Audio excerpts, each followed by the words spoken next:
hati manusia dibagi tiga. Yang pertama adalah qalbun salim, hati yang selamat. Hati yang selamat itu dimiliki oleh orang-orang beriman dan orang-orang Islam. Hati yang selamat itu tentunya kita tahu, hati yang senantiasa bertauhid kepada Allah, tunduk, banyak menangis kepada Allah, banyak melakukan ibadah. Yang kedua, qalbun marid. Yang kedua adalah hati yang berpenyakit. Hati yang berpenyakit adalah dia kadang-kadang ibadah, kadang-kadang tidak. Kadang-kadang tatkala melakukan ibadah dia bahagia. Kadang-kadang tatkala dia melakukan satu kesalahan dia susah. Maka hati itu kemudian berganti-ganti, sehingga amalannya juga berganti-ganti antara kebaikan dan keburukan. Ini hati marid. Yang ketiga adalah qalbun mayit, hati mati atau hati mayit. Hati mayit ini adalah hati yang dimiliki oleh orang kafir. Orang kafir di sini maksudnya adalah sebagaimana Al-Quran menyebutkan, innal ladzina kafaru syawa'un. Sungguhnya orang-orang kafir itu sama.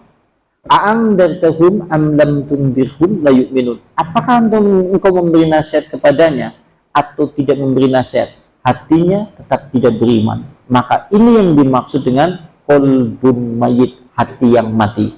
Boleh jadi mungkin hati yang mati ini maka berpotensi rohaninya menjadi mati. Anggota tubuhnya tidak berfungsi untuk kebaikan di sisi Allah Subhanahu wa taala.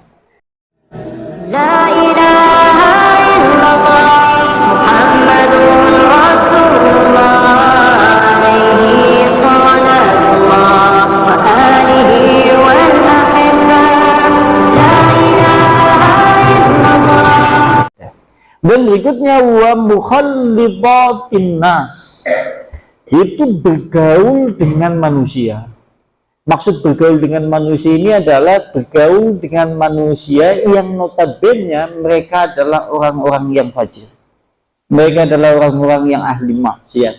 Mereka adalah orang-orang yang ahli dolalah atau ahli kesesatan. Kalau panjenengan kemudian merasa orang baik, hatinya baik, tapi bergaul dengan mereka kepada orang-orang yang bukan ahli ibadah, ini akan merusak jiwa, akan merusak hati, akan menjadi peluang pintu setan masuk ke dalam hati manusia. Tapi perlu diingat, dalam hal ini bukan berarti kita tidak boleh bergaul. Silakan saja kita bergaul, tapi hanya ala kadarnya. Yang boleh banyak bergaul, kita bergaul dengan sama kawan bermajelis taklim, atau bergaul banyak dengan orang-orang yang ahli ibadah, itu baik.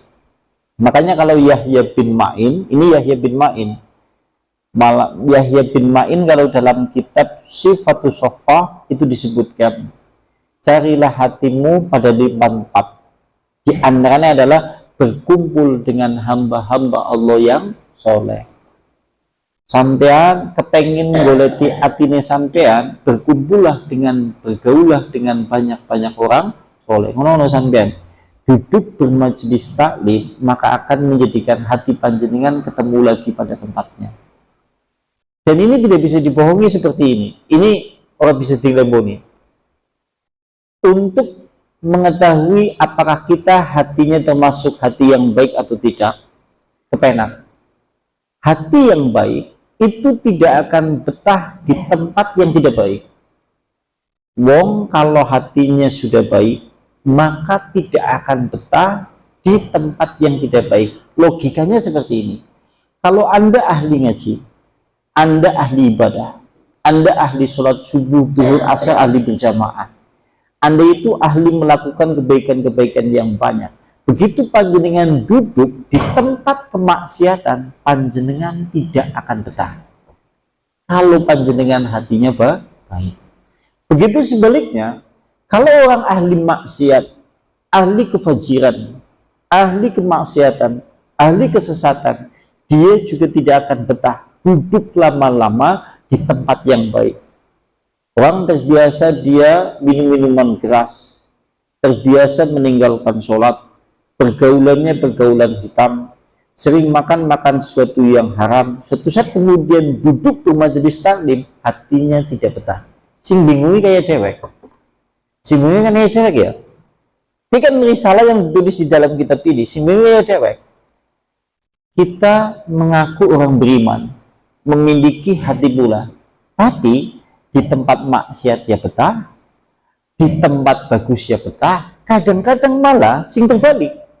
nang maksiat mantan betah, nang sing tempat kebagusan cepet bosan ora betah. Ini ada yang salah. Ini ada yang salah dalam hati kita kalau kita melihat penjelasan di dalam kitab ini. Berarti kalau suatu saat kita mendapati ciri-ciri yang seperti itu, segera obati hati itu dengan segera. Jangan sampai kemudian dibiarkan. Sing aneh kan itu ya, mana orang beriman tapi di tempat yang baik dia tidak betah. Kan aneh enggak? Tapi di tempat maksiat dia tidak betah. Makanya kadang-kadang kami sering mendapati ada seorang pergi ke Jakarta, Bandung atau yang lain-lain, suatu saat kemudian dia bekerja, tapi kemudian dia mendapat pekerjaan dengan gaji yang lumayan, tapi ternyata pekerjaannya itu pekerjaan yang notabene tidak baik dengan tanda kutip. Akhirnya kemudian dia milih mundur. Kenapa milih mundur? Karena dia hatinya baik. Tapi yang menjadi permasalahan kalau dia menerima pekerjaan itu sementara itu tempat yang tidak baik, sementara hatinya kemudian ditekadkan untuk di tempat itu, lambat laun setan juga akan masuk ke dalam hati itu dan merusak hati itu. Itu seperti itu.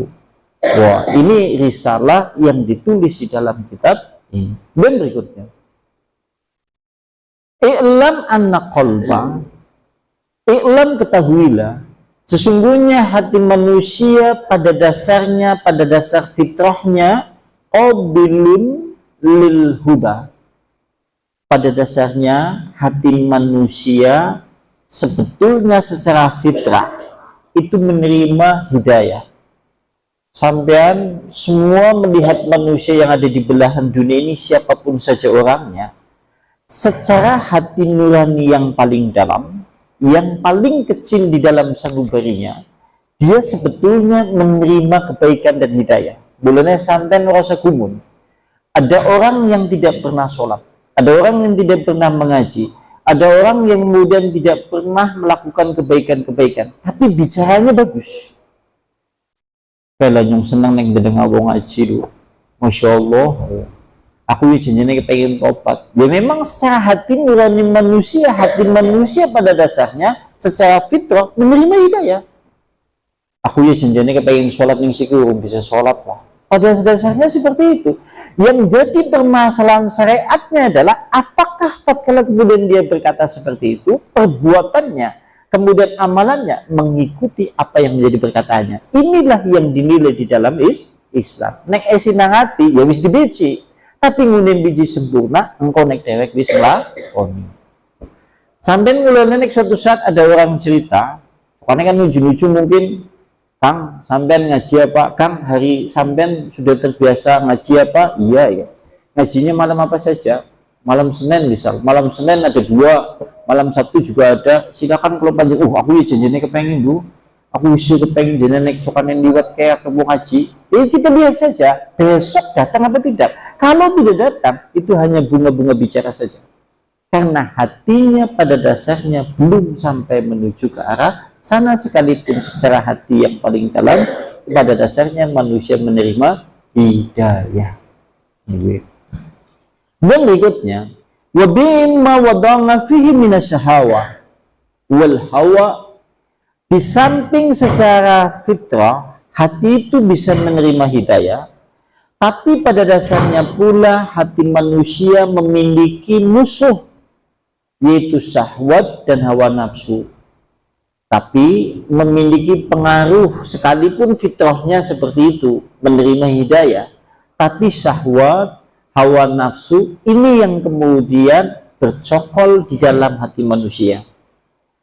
Ma'ilun ngandalik wa taraddu fihi bainal junudil malaikati wa syaitani qaim daim. Dan pada dasarnya yang namanya syahwat nafsu manusia dengan hati manusia senantiasa akan berhadapan-hadapan dalam jiwa manusia. Sing jenengane hati manusia, hawa nafsu, syahwat ini senantiasa berhadapan-hadapan. Satu dengan yang lain berusaha untuk menguasai dan mengalahkan. Makanya kadang-kadang kita berbuat dosa.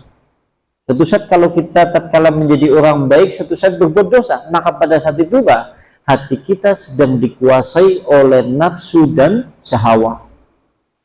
Mulanya kadang-kadang kita kan berbuat dosa. Tatkala kemudian kita berbuat dosa, kalau seandainya panjenengan tanya, hati kita kemana? Hati kita ternyata kemudian dipengaruhi oleh syahwat dan hawa nafsu. Kalau seandainya kemudian kita lihat, maka risalah yang ditulis dalam kitab ini, mudah-mudahan kita semuanya menjadi hamba-hamba Allah yang tentunya bisa memahami kaidah terhadap permasalahan hati manusia yang sebenarnya. Kalau sebagai penutup di malam ini, hati manusia dibagi tiga. Yang pertama adalah qalbun salim, hati yang selamat. Hati yang selamat itu dimiliki oleh orang-orang beriman dan orang-orang Islam. Hati yang selamat itu tentunya kita tahu, hati yang senantiasa bertauhid kepada Allah, tunduk, banyak menangis kepada Allah, banyak melakukan ibadah. Yang kedua, qalbun marid. Yang kedua adalah hati yang berpenyakit. Hati yang berpenyakit adalah dia kadang-kadang ibadah, kadang-kadang tidak.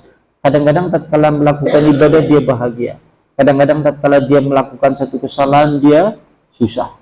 Maka hati itu kemudian berganti-ganti, sehingga amalannya juga berganti-ganti antara kebaikan dan keburukan. Ini hati marid. Yang ketiga adalah qalbun mayit, hati mati atau hati mayit. Hati mayit ini adalah hati yang dimiliki oleh orang kafir. Orang kafir di sini maksudnya adalah sebagaimana Al-Quran menyebutkan, innal ladzina kafaru syawa'un. Semuanya orang-orang kafir itu sama. A'andartahum am lam tundirhum la yu'minun. Apakah engkau memberi nasihat kepadanya atau tidak memberi nasihat? Hatinya tetap tidak beriman. Maka ini yang dimaksud dengan qalbun mayit, hati yang mati. Boleh jadi mungkin hati yang mati ini maka berpotensi rohaninya menjadi mati. Anggota tubuhnya tidak berfungsi untuk kebaikan di sisi Allah Subhanahu wa taala. Mudah-mudahan hari itu bermanfaat kepada kita semuanya. Insya Allah. Berarti kesepakatan insya Allah untuk malam Senin di sini pakai kitabnya Az-Zuhud ya. Az-Zuhud Ibnu Mubarak, bukan kitab ini. Kitab ini kan kitab zuhudnya belum sampai. Ya akhirnya selingi pakai kitab ini dulu, rencananya pakai kitab zuhud itu. Rencananya insya Allah setiap malam Senin di sini. Az-Zuhud Ibnu Mubarak. Mungkin ada yang mau ditambahkan, tafadhol silakan. Atau mungkin ada yang mau ditanyakan, tafadhol silakan, monggo. Kalau tidak kita tutup ini jenengan bismillah. Ada kitab Az-Zuhud. Ya, silakan tafadhol.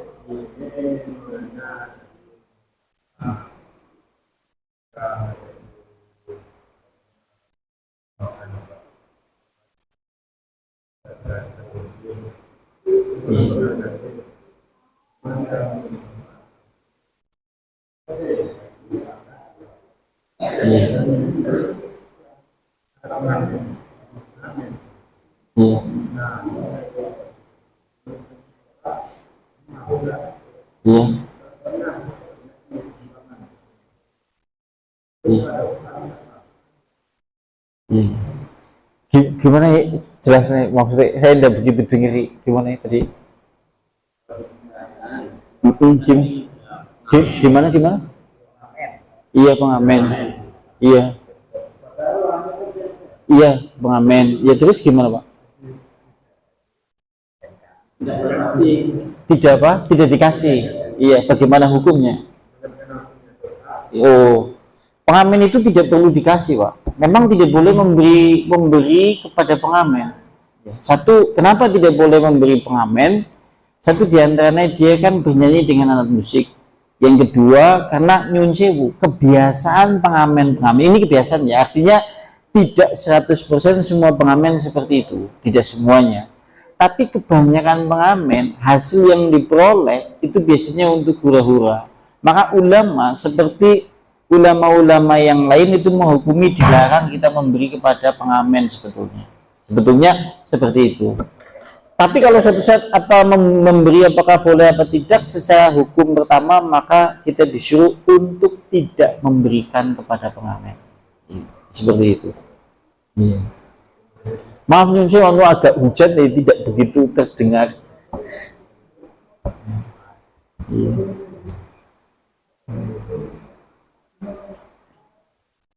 Ada yang lain cukup ya? Akhirul kalam billahi taufiq wal hidayah. Nahtimu bihadza majlis ta'limu bidawati Rasulillah subhanakallahumma wa bihamdika asyhadu an la ilaha illa anta astaghfiruka wa atubu ilaik. Assalamualaikum warahmatullahi wabarakatuh.